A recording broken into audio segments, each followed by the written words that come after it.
Halo semuanya, kali ini kita akan membahas mengenai Total Quality Management. Sebelum itu, perkenalkan kelompok kami, yaitu yang pertama, Putu Sinta Ayu Cahyani dengan NIM 1917051036. Yang kedua, Nikadek Juni Lestari dengan NIM 1917051050. Dan yang ketiga, Ninyoman Sri Prasawita Padukuhan dengan NIM 1917051057. Dan yang terakhir, Kadek Windayani Purnama Dewi dengan NIM 1917051064. Kali ini kita akan membahas mengenai yang pertama, pengertian Total Quality Management, yang kedua, karakteristik dan manfaat Total Quality Management, yang ketiga, keuntungan dan kelemahan Total Quality Management, yang keempat, 3 kelompok fase implementasi Total Quality Management, yang kelima, prinsip Total Quality Management, dan yang terakhir, persyaratan yang dilakukan agar implementasi TQM mampu berjalan dengan lancar. Langsung saja kita masuk ke pengertian yang pertama, yaitu pengertian Total Quality Management.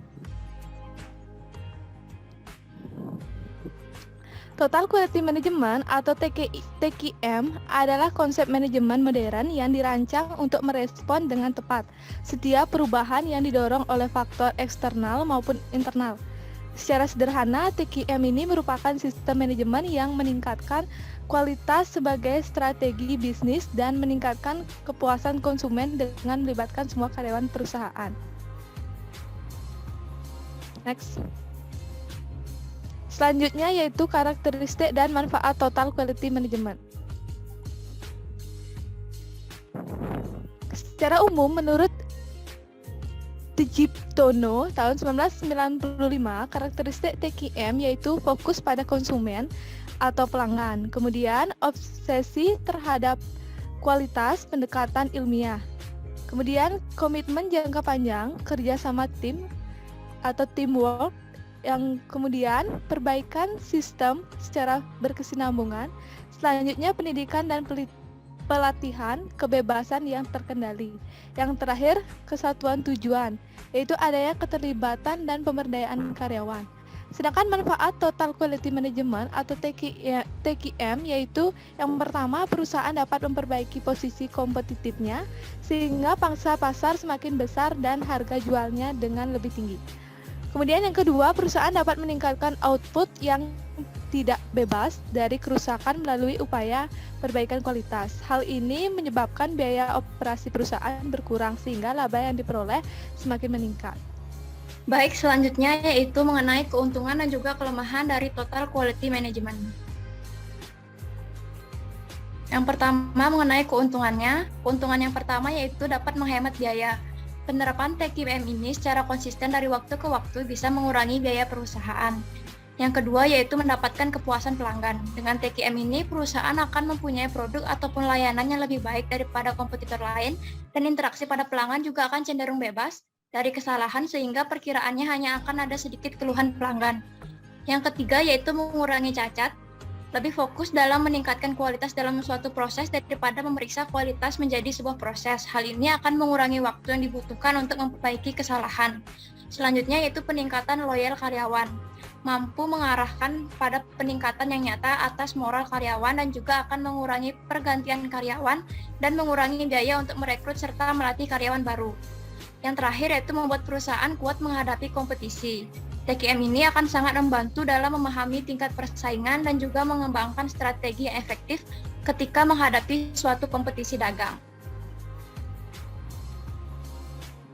Selanjutnya mengenai hambatannya, yang pertama adanya kurangnya komitmen dari manajemen puncak.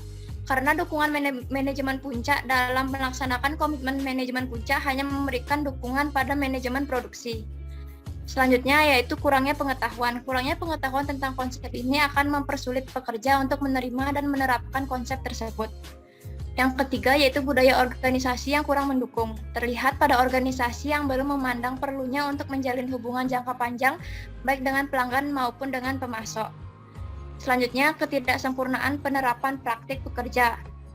Mampu mengarahkan pada peningkatan yang nyata atas moral karyawan dan juga akan mengurangi pergantian karyawan serta mengurangi biaya untuk merekrut serta melatih karyawan baru. Selanjutnya, pekerja takut untuk menunjukkan kesalahan, tercermin dalam sikap yang ditunjukkan oleh pekerja yang menyembunyikan kesalahannya. Dan yang terakhir yaitu peran pemerintah yang kurang mendukung, kurang terlaksananya peraturan yang mengatur tentang penerapan standar mutu yang wajib bagi barang-barang yang beredar di pasaran. Baik, sekian materi dari saya, akan dilanjutkan oleh rekan saya.